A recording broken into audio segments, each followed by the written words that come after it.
Sejam todos bem-vindos à Igreja Presbiteriana Vinde em Vinhedo.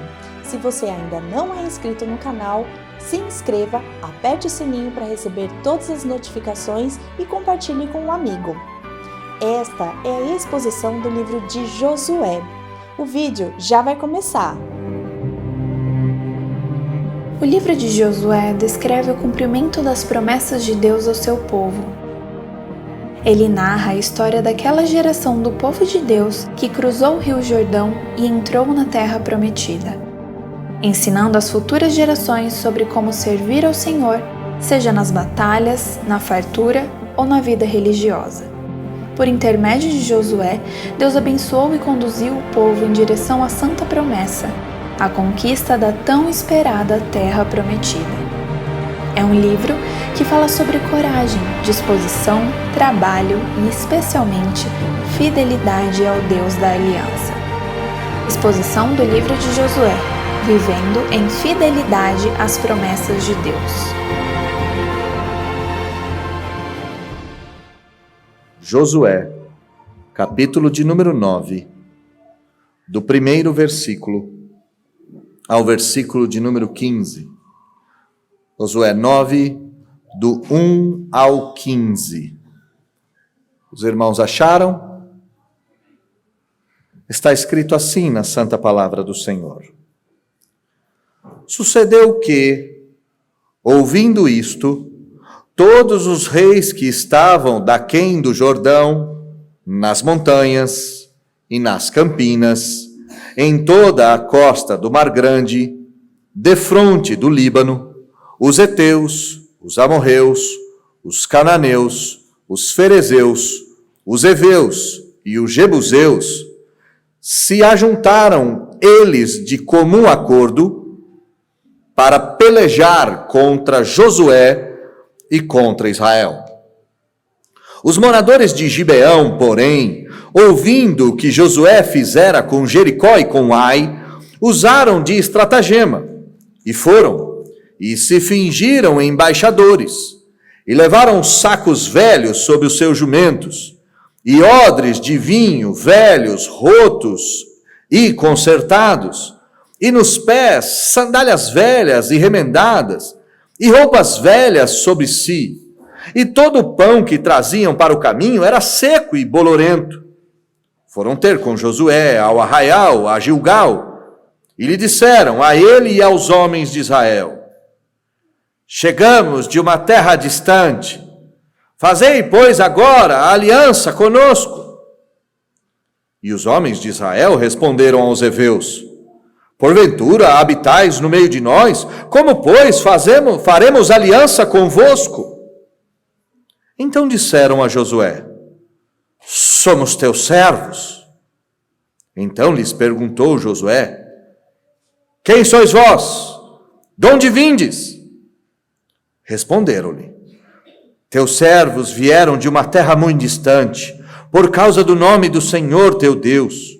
Porquanto ouvimos a sua fama, e tudo quanto fez no Egito, e tudo quanto fez aos 2 reis dos amorreus que estavam da além do Jordão, Seom, rei de Esbom, e Og, rei de Bazã, que estava em Astarote. Pelo que nossos anciãos e todos os moradores da nossa terra nos disseram: tomai convosco provisão alimentar para o caminho, e ide ao encontro deles, e dize-lhes: somos vossos servos, fazei, pois, agora aliança convosco. Esse nosso pão tomamos quente das nossas casas, no dia em que saímos para vir ter convosco, e ei-lo aqui agora, já seco e bolorento. E estes odres eram novos quando os enchemos de vinho, e ei-los aqui já rotos, e essas nossas vestes, e essas nossas sandálias já envelheceram por causa do muito longo caminho. Então os israelitas tomaram da provisão, e não pediram conselho ao Senhor. Josué concedeu-lhes paz, e fez com ele a aliança de lhes conservar a vida, e os príncipes da congregação lhes prestaram juramento. Feche seus olhos, baixe sua fronte, vamos orar mais uma vez. Deus, estamos diante da sua palavra e certamente não há condição alguma para nenhum de nós de transformarmos a sua palavra num instrumento poderoso de transformação de vida. Não temos esta habilidade, este dom, este poder. Somente o Senhor tem o poder de fazer com que a sua palavra execute os próprios propósitos que o Senhor determinou antes da eternidade. Então a minha súplica é que eu não venha atrapalhar. Pelo contrário, que eu seja instrumento do Senhor para transmitir com fidelidade a sua palavra, na esperança de que o teu Espírito transforme o nosso coração e mude o nosso entendimento. Nós oramos assim, em nome de Jesus. Amém. Infelizmente, a vida do homem moderno se transformou apenas em energia e matéria. O homem moderno não leva em conta a realidade espiritual de forma alguma. O homem moderno só está preocupado com aquilo que seus sentidos podem captar. Aquilo que seus olhos veem é verdade, aquilo que seus ouvidos escutam ou ouvem é a verdade, aquilo que ele pode tocar é verdade. Contudo, a Bíblia nos mostra claramente que o mundo que nós vivemos é maior do que energia e matéria. Que o mundo que nós habitamos, que esse planeta, não é só feito de coisas materiais. Existe uma realidade espiritual. Existe uma realidade supramaterial. Ou como os filósofos cunharam, existe uma realidade além da física. Hoje nós veremos um pouco desta realidade além dos sentidos. E para que nós tenhamos um tema à nossa reflexão, nós podemos pensar que esta mensagem foca em olharmos para aquilo que os nossos olhos não são capazes de ver. Olhando para aquilo que os nossos olhos não são capazes de ver. O texto que antecede Josué, capítulo de número 9, é a renovação da aliança. Josué, cumprindo a palavra do Senhor, levou toda aquela multidão para os dois montes, para o Ebal e o Gerizim. Na encosta do Monte Ebal e do Monte Gerizim foram proferidas as bênçãos e as maldições. Um culto solene foi entregue ao Senhor. Um culto solene foi prestado ao Senhor. Um culto cheio da palavra, um culto cheio de perdão, um culto cheio da presença do Senhor Deus foi entregue a Deus em terra prometida. Foi o primeiro grande culto depois que Israel recebeu do Senhor a terra prometida. Só que assim que Israel cultua a Deus, assim que Israel presta o culto ao Senhor, algo extraordinário irá acontecer. Versículo de número 1 diz que depois de ouvirem que o povo de Israel havia vencido Jericó e Ai e havia apresentado o culto ao Senhor, depois de terem ouvido todos os reis daquela terra, todas as cidades daquele lugar, depois dessas cidades terem ouvido o que Israel fez aos seus inimigos, todos eles se ajuntaram de comum acordo para lutar contra Josué e contra Israel. Olhe comigo o primeiro versículo e o segundo. Sucedeu que, ouvindo isto, todos os reis que estavam daquém do Jordão, lembre-se da geografia de Israel. O povo avança pelo Jordão e chega em Jericó, e a próxima cidade depois de Jericó é Ai. O povo já estava do lado ocidental da terra prometida. Todos os reis, nas montanhas, nas campinas, no litoral do mar Mediterrâneo, à frente do Líbano. E aqui o autor de Josué vai elencar os povos, os heteus, os amorreus, os cananeus, os fariseus, os heveus, os jebuseus, todos eles se ajuntaram de comum acordo para pelejar contra Josué e contra Israel. A igreja do Senhor Deus, quando cultua a Deus, a igreja do Senhor Deus, quando avança, se depara com uma oposição ferrenha do mundo ao nosso redor. Nós não podemos nos esquecer em momento algum que nós estamos em guerra nesse mundo. Não podemos baixar a guarda de forma alguma. Todos os povos, línguas e nações, enquanto aguardam a volta do Senhor Jesus, são inimigos de Deus e são inimigos do seu povo. Canaã era uma coxa de retalhos de várias nações. Várias cidades pagãs degladiavam entre si por rotas de comércio, degladiavam entre si por cobranças de imposto e por poder militar. Mas quando o povo de Deus cultua a Deus, quando o povo de Deus adora o Senhor, inimigos históricos se ajuntam para combater Deus, o seu povo e Josué.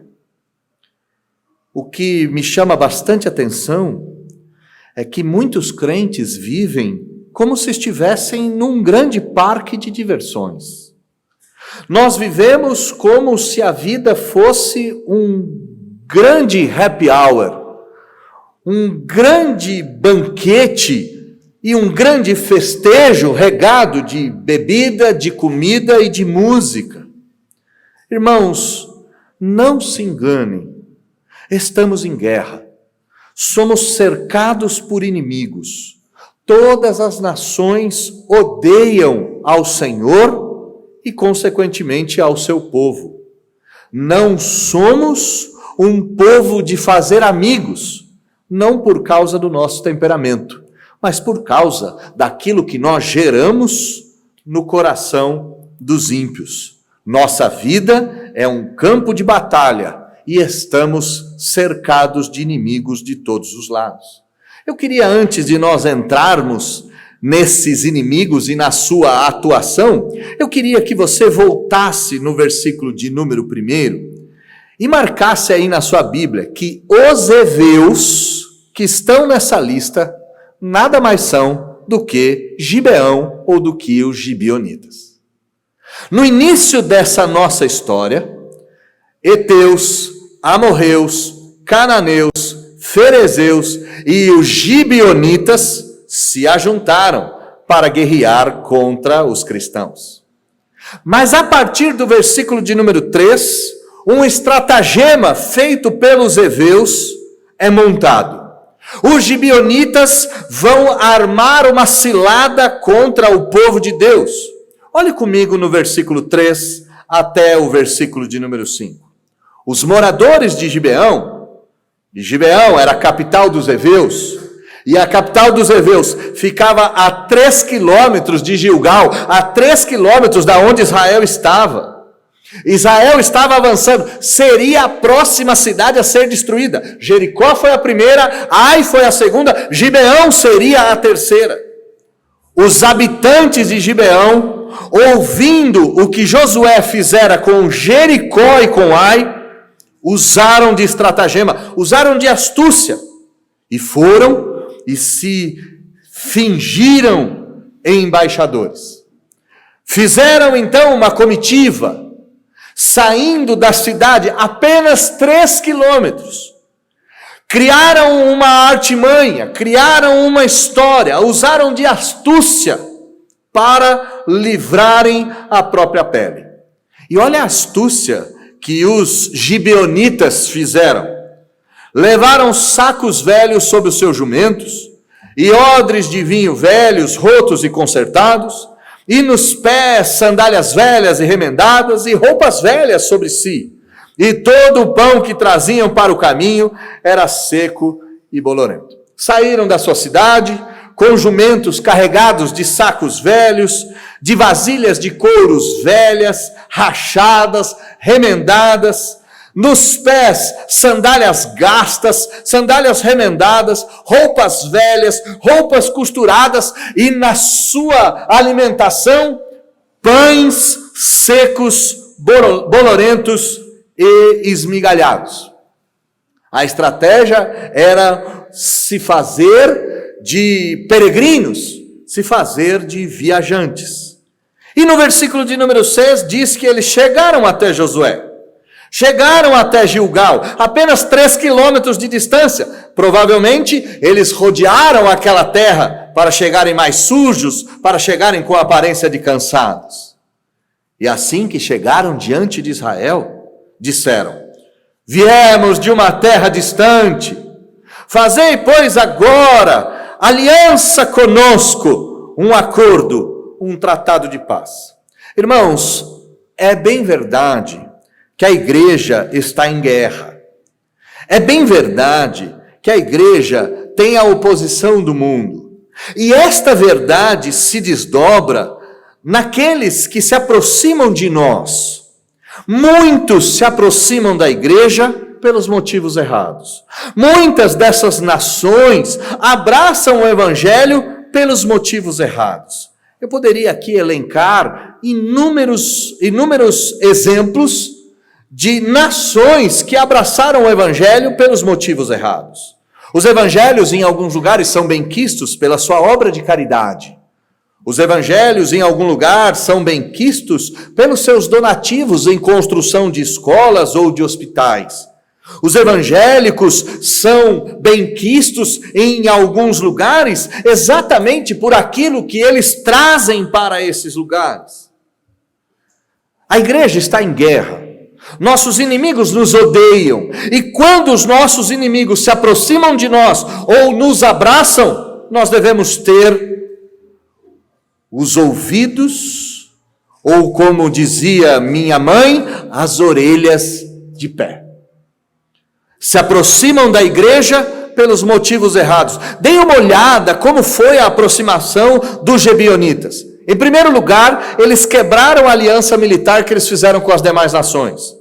Versículo de número 2 diz que eles se ajuntaram numa aliança militar contra Israel. Eles mentiram nesse início, fingindo combater Israel, mas agora promovendo ou tentando um tratado de paz. Eles foram astutos. E astúcia aqui, nesse caso, é a habilidade de dissimular, é a habilidade de usar artifícios enganadores, é a atuação para obter vantagens às custas dos outros. Eles foram astutos no pior sentido da palavra. Eles fingiram ser amigos. Somos teus servos, viemos de longe, faça aliança conosco. Mentiram em tantas coisas. Mentiram que era um povo distante. Mentiram sobre os sacos velhos. Mentiram sobre os odres velhos, sobre os receptáculos de vinho, mentiram sobre as suas sandálias, mentiram sobre as suas roupas, mentiram sobre o pão, mentiram em inúmeras coisas e propuseram um acordo não ordenado. Deus havia ensinado ao povo de Israel que eles não poderiam fazer acordo com nenhuma dessas nações. Esse acordo era um acordo ilegal, era um acordo não prescrito, não escrito, era um acordo contrário à vontade do Senhor Deus. Os gibeonitas se achegaram à igreja, se achegaram ao povo de Deus, sem nunca terem sido povo de Deus. E aqui vem a nossa primeira confusão, pois nem sempre aquilo que parece aos nossos olhos, aquilo que os nossos olhos veem é. Nem sempre aquilo que nós estamos vendo nós podemos confiar. Nem sempre os nossos olhos são capazes de capturar a vontade de Deus e o presente de Deus. Nós devemos ter em mente que o diabo, o nosso maior inimigo externo, há muito tempo, deixou de lutar contra a igreja para se tornar membro dela. Os nossos inimigos não estão só ao nosso redor. Os nossos inimigos usam de estratagema e adentram no nosso meio de forma sorrateira. O diabo talvez tenha entendido que ele causa mais dano semeando joio do que arrancando trigo. Que ele é mais danoso quando ele imita um crente do que quando ele se opõe à igreja de forma direta. Nem sempre aquilo que os nossos olhos veem pode ser tido como promessa, como mensagem ou como bênção divina. O povo de Deus recebe os gibeonitas, e recebe os gibeonitas até com um certo nível de suspeita. Olha o versículo de número 7 e o versículo de número 8 na sua Bíblia, por favor. E os homens de Israel responderam aos heveus, não sabendo que eram heveus claramente, responderam: vocês não habitam porventura no nosso meio? Como podemos ter certeza da origem de vocês? Se vocês vieram de perto, nós não podemos fazer tratado algum com vocês. Nós não podemos fazer aliança com vocês. E então os gibeonitas responderam: somos seus servos, somos o teu povo, somos povo de Deus. Irmãos, nós somos um povo que abandonamos a ideia da astúcia e da simplicidade como características evangélicas. Nós abandonamos, talvez pela metáfora utilizar a serpente. Jesus disse que nós devemos ser astutos como as serpentes. Nós abandonamos essa metáfora exatamente pela figura da serpente. Talvez seja por isso que nós nos tornamos tão sem malícia, tão imaturos, tão frágeis, como pombinhas que andam por aí de cabeça baixa. Olha o que Gibeão está fazendo, não Gideão, Gibeão. Há uma aliança militar contra Israel. Os gibeonitas fizeram uma trama, chegaram para perto da igreja. A igreja até teve um certo nível de suspeita, dizendo: será que vocês são daqui? Como é que nós saberemos? Mas bastou eles dizerem: somos seus servos, que desarmou a igreja como um todo. Devemos recuperar a ideia de sermos prudentes como as serpentes. As serpentes são prudentes, são astutas na sua capacidade de julgar. Uma serpente, quando vê o perigo, rapidamente se afasta, se esconde ou se arma para lutar.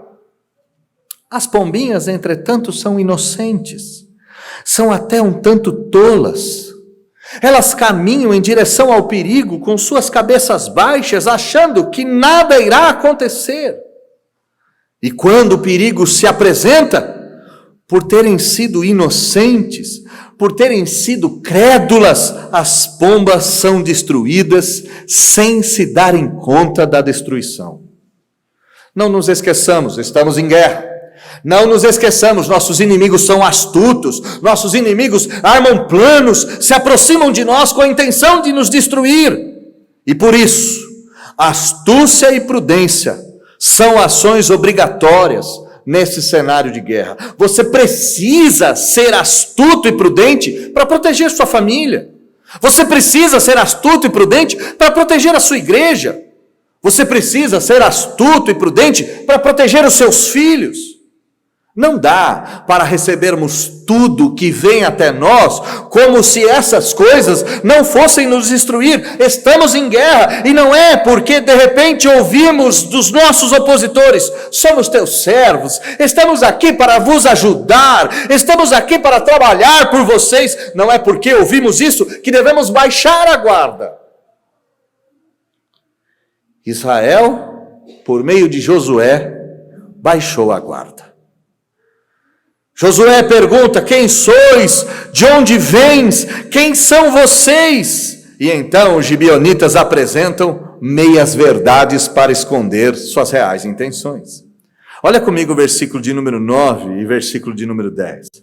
Responderam os gibeonitas: teus servos vieram de uma terra distante. Imagina a cena, até com a cabeça baixa, com as mãos juntas. Teus servos vieram de tão longe.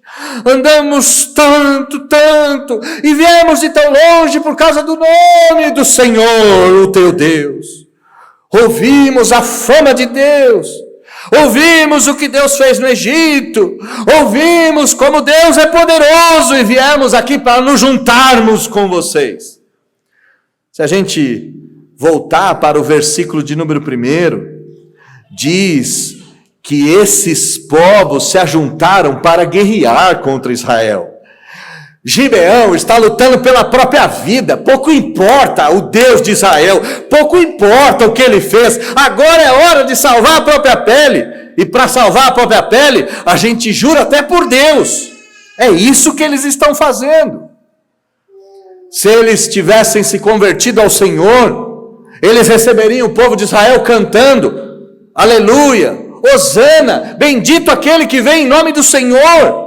Eles se renderiam ao Senhor, mas aqui não há uma conversão, aqui há uma aparência de conversão, sem contudo ter existido uma transformação. E aqui um ponto importante: se ainda somos pautados, ou nos escoramos, ou nos ancoramos em mentira, nossa conversão deve ser questionada. Se nós utilizamos de Deus, do seu nome, para que as pessoas se compadeçam, para que as pessoas não nos tratem conforme nós merecemos, a nossa conversão deve ser questionada. Esses inimigos de Deus, que estão ao redor do povo de Deus, que criaram um estratagema, vieram e enganaram o povo de Deus muito fácil, porque o povo de Deus esqueceu que deve ser astuto como a serpente e sem malícia como a pomba. Bastou meias verdades, bastou meias palavras, bastou dizer a paz do Senhor para que as pessoas se debruçassem e dessem à destra da comunhão. Eu já disse isso para vocês algumas vezes. O diabo não costuma aparecer vermelho, balançando o rabo e cheirando enxofre. Ele costuma aparecer dizendo a paz do Senhor. O diabo não costuma aparecer diante de nós com aquela aparência hostil. Ele costuma aparecer diante de nós como algo que agrada aos nossos olhos. E ele não costuma chegar até nós com um discurso depravado, com um discurso imundo. Ele costuma chegar diante de nós com citações duplas. E aqui, meus irmãos, eu tenho que dizer, quando a gente ouve um homem como Ed René dizendo que a Bíblia deve ser reconstruída, quando a gente ouve um homem como Ed René dizendo que Jesus ofereceu a sua masculinidade para a mulher samaritana, quando a gente ouve um homem deste com essas duplicidades, nós devemos ter absoluta certeza, ele não é dos nossos e nunca foi. Que aparentemente trazem o nome do Senhor, mas contudo vieram das profundezas do inferno. Os gibeonitas não só trazem motivos aparentemente verdadeiros, mas eles são aparentemente uma representação oficial de um país. Versículo de número 11, nossos anciãos e todos os moradores da nossa terra disseram, fazei aliança com o povo de Israel. Olha o que eles estão dizendo, nós representamos uma nação, nós somos amigos de Deus, nós somos o povo de Deus, todos os nossos anciãos, todos os moradores da terra, todo o nosso povo é unânime em dizer, façam aliança com o Senhor. No versículo de número 2, eles estão armados até os dentes, esperando Israel chegar para partir para cima de Israel, para destruir Israel. No versículo de número 3, eles quebram essa aliança militar e vão até Israel com mentiras para enganar Israel. A representação não é unânime. A representação é enganosa. Olha o versículo de número 11. Tomai convosco provisão alimentar para o caminho. Eles estão escorados e ancorados na mentira. Os motivos que aparentemente são verdadeiros são radicalmente falsos. A representação que é aparentemente bíblica, ela é fruto do estratagema de um povo caído e de um povo que sabe que seus pecados serão condenados pelo Senhor Deus. Israel, nesse momento da história, nada mais era do que a espada de Deus, executando o juízo de Deus sobre povos pagãos, sobre povos idólatras, sobre povos que deveriam ser exterminados da terra. Não havia uma embaixada de paz, havia um pouco de fermento colocado dentro da massa.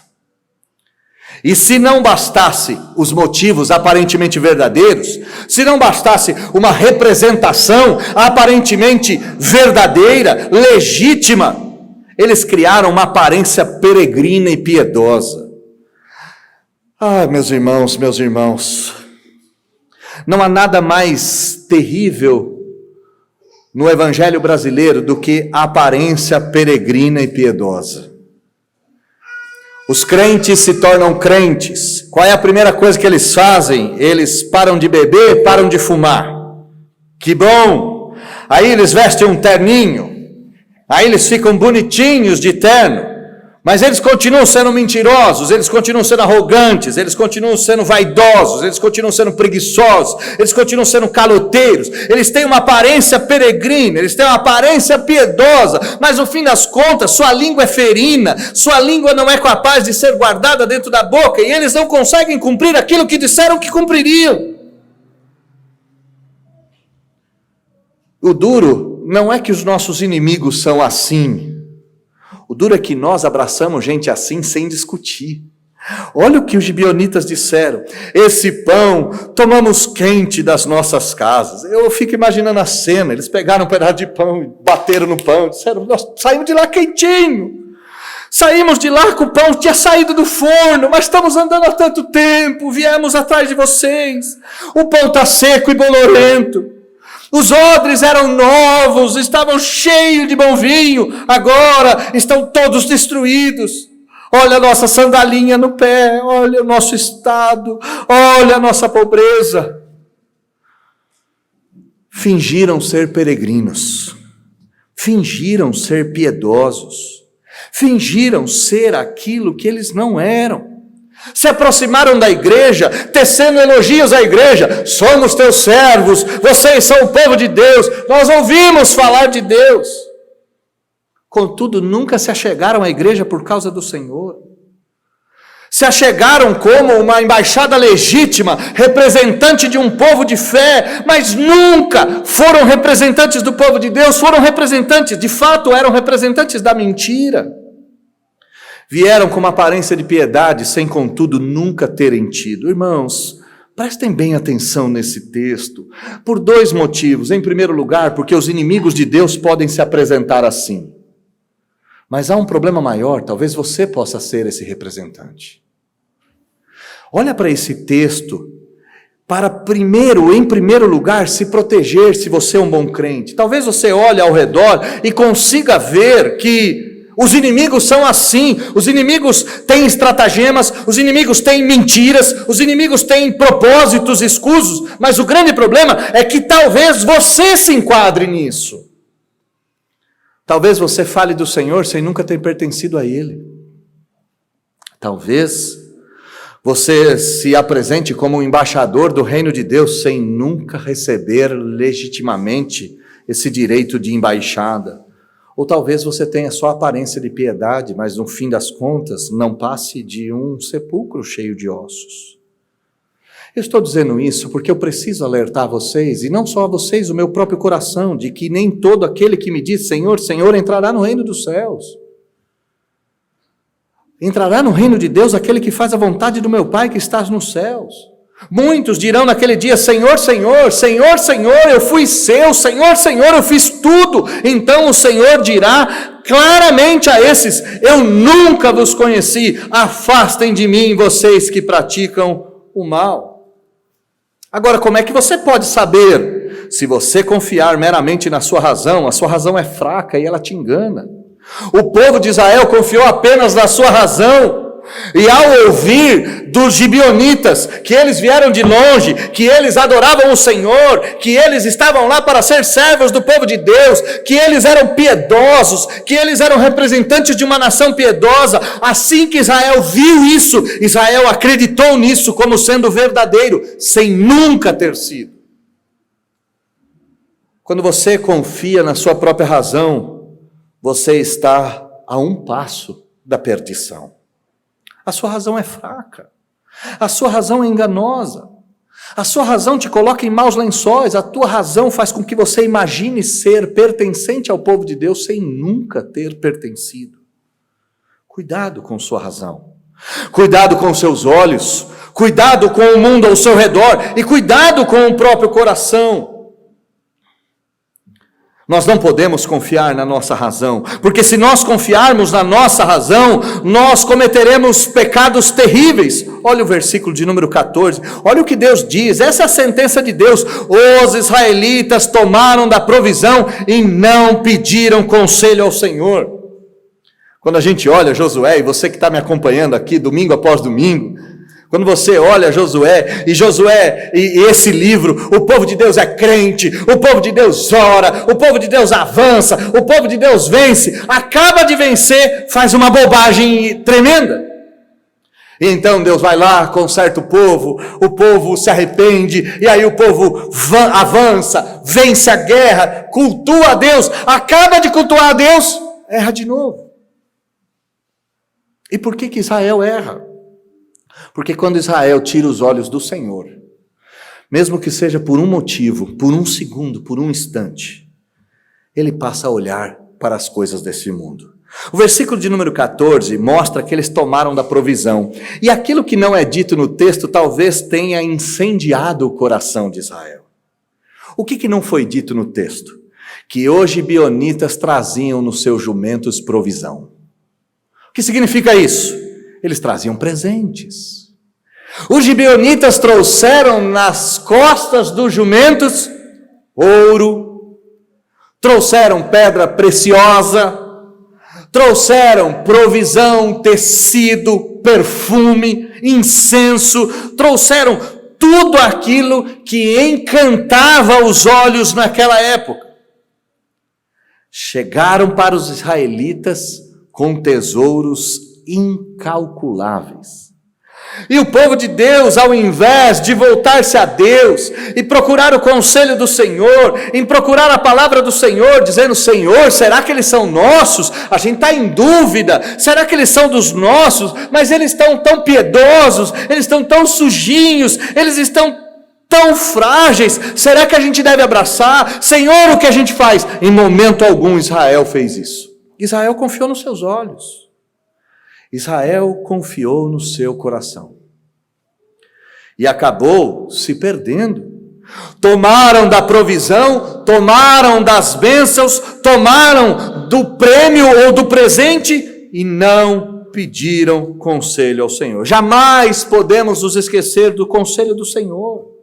Estamos em guerra, nossos inimigos são astutos, a gente é um pouco tolo porque acha, é meio inocente, é meio frágilzinho. Os nossos inimigos armam ciladas das mais variadas, chegam a nós com inúmeros estratagemas, chegam a nós oferecendo manjares. E tal qual foi com Israel, é rápido e fácil, para que abandonemos o conselho do Senhor e tomemos da provisão. Devemos aprender a consultar a Deus e a sua palavra quanto tudo aquilo que devemos fazer, principalmente com as alianças que devemos fazer. Devemos consultar a Deus e a sua palavra em relação com quem devemos casar. Devemos consultar a Deus e a sua palavra se de repente intencionamos descasar. Devemos consultar a Deus e a sua palavra em relação às sociedades que faremos. Devemos consultar a Deus e a sua palavra em relação aos negócios. Nem tudo que aparentemente é bom veio de Deus. Nem tudo que tem aparência de piedade é piedoso. Nem tudo que sua razão diz é ótimo deve ser abraçado. Sabe, meus irmãos, O nosso inimigo, o diabo, ele não só está em guerra conosco, não só se faz de crente, não só engana o nosso coração, mas ele trouxe uma ideia na nossa cabeça que diz que obediência à palavra de Deus não traz felicidade. E é comum que a gente abandone a palavra do Senhor para buscar felicidade em outro lugar. É comum que a gente saia da palavra do Senhor e não queira mais os conselhos de Deus numa busca desenfreada por sermos felizes. Felicidade sem obediência é engano de Satanás. Felicidade a despeito da palavra de Deus, ou contrária a ela, é engano. O povo de Israel caiu no engano e caiu como um patinho. Olha o que Josué fez. E note, Josué concede paz e faz com eles aliança. Talvez você esteja dizendo aí no seu coração: pastor, eu não sou tão tolo assim. Eu sou muito crente, pastor, sou muito sagaz. Eu sou uma serpente venenosa. Eu consigo ver as coisas antes. Ninguém é capaz de me enganar. Não! Quem caiu aqui no golpe foi Josué. E me desculpe, se juntarmos a espiritualidade de todos nós, estamos longe dos calcanhares de Josué. Josué caiu. Concede paz. Aqui Josué é a pessoa que faz com eles aliança. E qual é a aliança que ele faz? De conservar a vida. Ele vai fazer uma aliança com os gibeonitas de conservar a vida. E talvez você diga: mas pastor, qual é o problema disso aí? Eu não estou entendendo muito bem por que isso é um problema. Bom, é um problema porque Deus diz que é um problema. Lá no livro de Êxodo, no capítulo de número 34, e no livro de Deuteronômio também, mas aqui em Êxodo, a partir do versículo de número 10, o Senhor falou assim com o seu povo: faço uma aliança contigo. Farei diante o teu povo maravilhas que nunca foram feitas em toda a terra, em nação alguma. E este povo, no meio do qual estás, isto é, o povo de Canaã, verá a terrível obra do Senhor que eu farei contigo. Deus dizendo: observa o que te ordeno hoje. Expulsarei de diante de ti os amorreus, os cananeus, os heteus, os perizeus, os jebuseus e por fim da lista, os heveus. Deus disse: eu vou expulsar os gibeonitas. Não faça aliança com eles. Não faça aliança, porque se você fizer aliança com ele, você vai cair em armadilha. Ao invés de fazer aliança, derrube os altares, quebra as colunas sagradas, não adore o Deus deles. Eu sou Deus zeloso. Não faça aliança com os habitantes da terra, porque se vocês fizerem aliança, vocês vão se prostituir com os deuses deles, vocês vão sacrificar diante dos deuses deles. Não seja nem convidado para sentar na mesa deles. Não coma o seu sacrifício. Não tome teus filhos, as mulheres deles. Porque se vocês fizerem assim, vocês vão se perder. Não façam isso, assim disse o Senhor. Por que ele não podia fazer aliança? Porque Deus disse que não, meu Deus do céu. Por que nós estamos em guerra? Porque Deus disse que nós estaremos. Por que o nosso inimigo é o falsário e o enganador? Porque Deus disse que ele é. Por que nem todo mundo que diz Senhor, Senhor entrará no reino dos céus? Porque Deus disse que assim deveria ser. Por que nós não podemos esmerar nas palavras das pessoas, confiar nos nossos sentidos, na nossa razão, ou simplesmente confiar na aparência? Porque Deus disse que tudo isso era enganoso. Por que nós não podemos nos dedicar aos tesouros desse mundo? Porque Deus disse que isso não traria felicidade. O que traria felicidade era obediência, e a obediência não nos permitiria fazer aliança com povos pagãos. Josué caiu. Josué caiu, fez paz com eles, e assim que a liderança cai, todo o resto do povo cai junto. Olha o final do versículo de número 15. E os príncipes da congregação lhe prestaram juramento. Josué disse para aquela embaixada: não vamos atacar vocês, vamos manter a vida de vocês. E os representantes das 12 tribos levantaram e disseram: nós juramos pelo Senhor que não tocaremos num fio sequer de cabelo de vocês. Deus havia dito: quando vocês entrarem na guerra, não façam acordo. É guerra de conquista, é guerra de destruição. Mate todos, derruba o povo, puna o povo. Mas aqui, o povo de Deus faz o juramento com o seu inimigo. E quando a gente faz um juramento para o inimigo diante de Deus, irmãos, nós nos amarramos de tal maneira, que para voltarmos ao Senhor, só um milagre. Se você já fez contrato com ímpios, você sabe muito bem o que eu estou dizendo. Se você já fez negócio com gente que não era de Deus, mas parecia ser, você sabe muito bem o que eu estou dizendo. Você percebe que a sua vida está amarrada. E essa amarra foi fruto da sua tolice, da sua desobediência e da sua obstinação. Como é que a gente conclui esse sermão? Em primeiro lugar, enxergando que nós estamos longe de entendermos as coisas do jeito que Deus entende. Nós estamos longe. O povo de Israel aqui, talvez você olhe, e nesse pensamento politicamente correto que nós temos do século 21, nós olhamos para o povo de Israel dizendo: eles foram tão bonzinhos, Eles cuidaram do povo de Gibeão. Qual é a sentença de Deus? Não pediram conselho ao Senhor e serão punidos por isso. Nós não somos capazes de enxergar as coisas da maneira de Deus. Não insista com isso. Você e eu não somos capazes. Não somos capazes.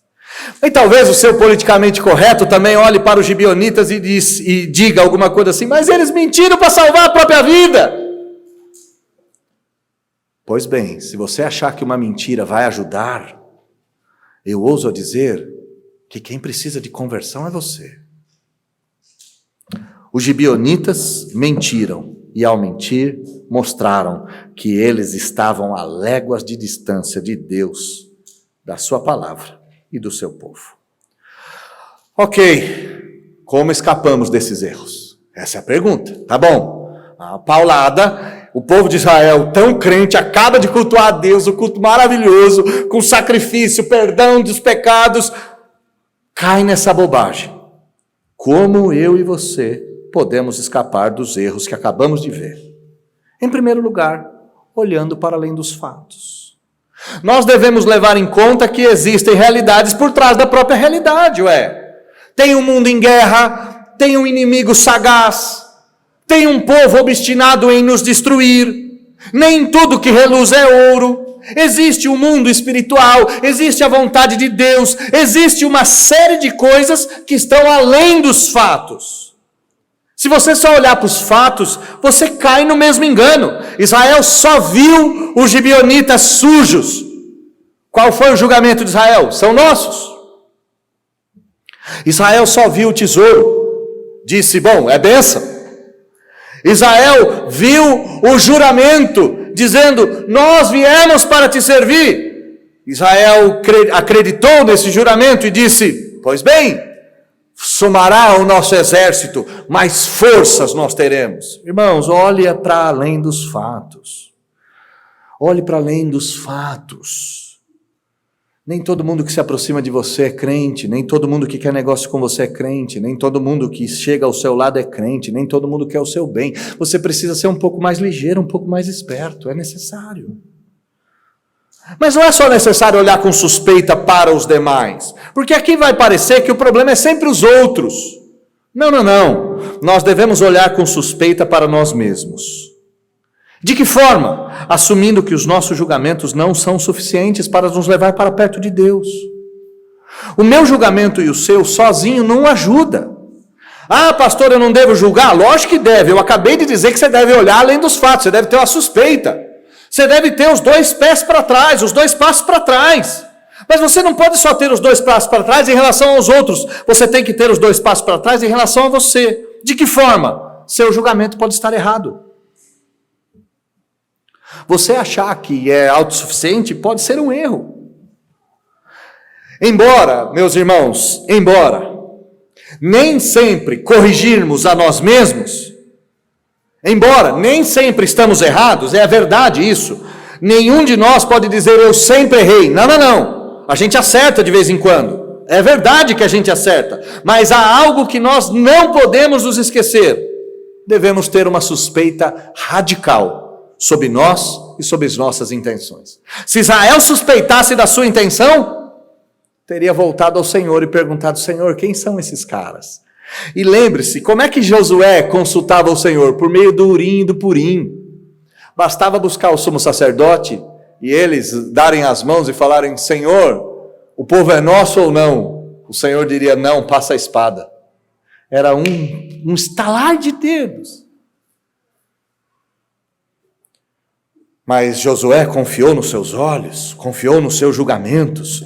Os anciãos confiaram naquela embaixada de paz. Olhe para além dos fatos externos e olhe para além dos fatos internos. Terceiro lugar, olhe para o inimigo das nossas almas. Como assim, pastor? O seu sermão está chegando para o final, você está mandando olhar para o diabo? Sim. Por quê? Porque ele existe. Essa semana foi engraçado. Um teólogo, eu não sei mais o que ele é. Uma coisa, chamado Leonardo Boff, disse que o diabo é uma criação humana, um fruto da cultura dos crentes. E aí alguém respondeu, trazendo à memória a frase de Charles Spurgeon. Charles Spurgeon diz: tem certos teólogos que duvidam da existência de Deus. É engraçado, como é que eles podem duvidar da existência do seu próprio pai? Perdão, alguns teólogos duvidam da existência do diabo. É engraçado, como é que eles podem duvidar da existência do seu próprio pai? O diabo existe. E ele anda ao nosso redor esperando quem possa tragar. Se nós quisermos viver para Deus nesse mundo em guerra, nós devemos reconhecer que existe um inimigo que nos convence, existe um inimigo que nos tenta, existe um inimigo que vai nos afrontar e vai trazer estratagemas para nos derrubar. E por incrível que pareça, a Bíblia diz que esse inimigo tem domínio espiritual e material. O mundo jaz do maligno. E ele anda ao derredor esperando quem possa tragar. Mas qual é a solução quando nós olhamos para o inimigo de nossas almas?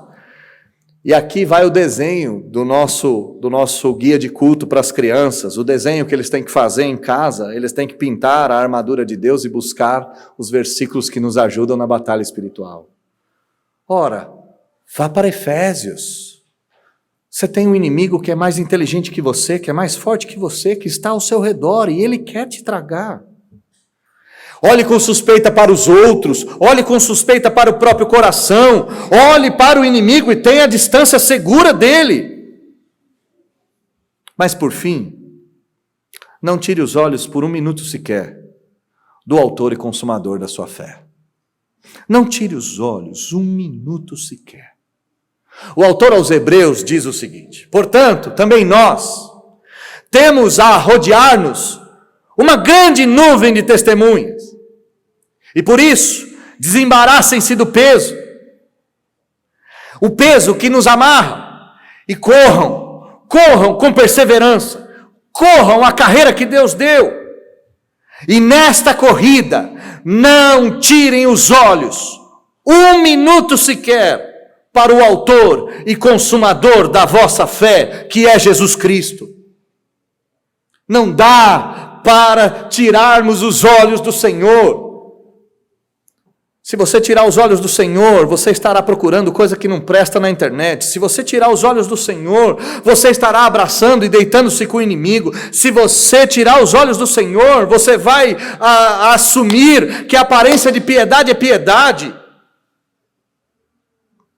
Olhe firmemente para o autor e consumador da fé. E por que você deve olhar para o autor e consumador da fé? Porque ele tinha esses olhares múltiplos. Como é que a gente sabe isso? Bom, na tentação, o Senhor Jesus olhou além da realidade que estava proposta.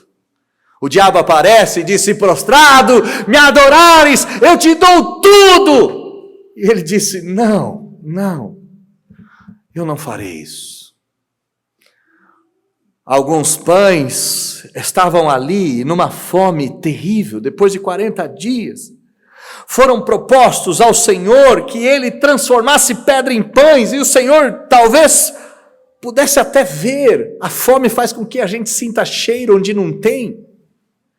E ele disse: não, a palavra do Senhor mata a minha fome mais do que pães. Ele não se deixou enganar. Lembra-se da situação com Pedro. Pedro dizendo: Jesus, para de falar que você vai morrer na cruz. Ele olha para Pedro e fala: arreda de mim, Satanás. Tenho que suportar a cruz. Eu tenho que avançar. Eu tenho uma obra a cumprir. A gente pode ver que o Senhor Jesus venceu tudo isso na proposta de Pilatos, né? Não te defendes? Eu tenho poder para te libertar. É como se Jesus soltasse um sorriso do canto da boca, mesmo sofrendo e sangrando, e dissesse: se tu soubesses quem eu sou,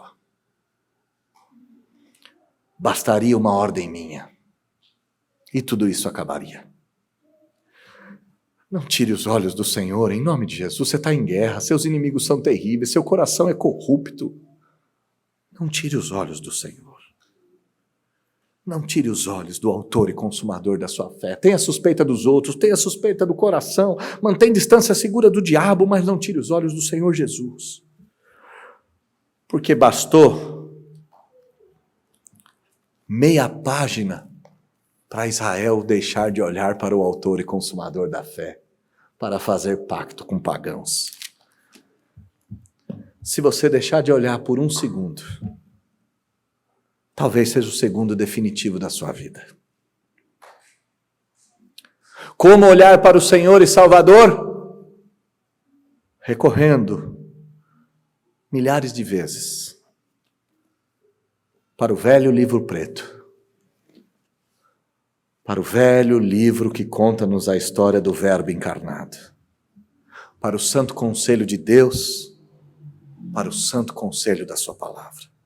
Se seus olhos estiverem aqui, gibionita sujo de terra não te engana.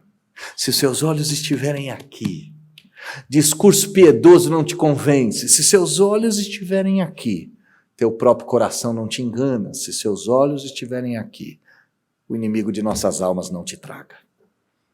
Eu faço votos que nós saiamos daqui olhando para o autor e consumador de nossa fé. E faço ainda mais votos para que depois daqui, eu e você não tiremos os nossos olhos para o autor e consumador da nossa fé. Feche seus olhos, vamos orar.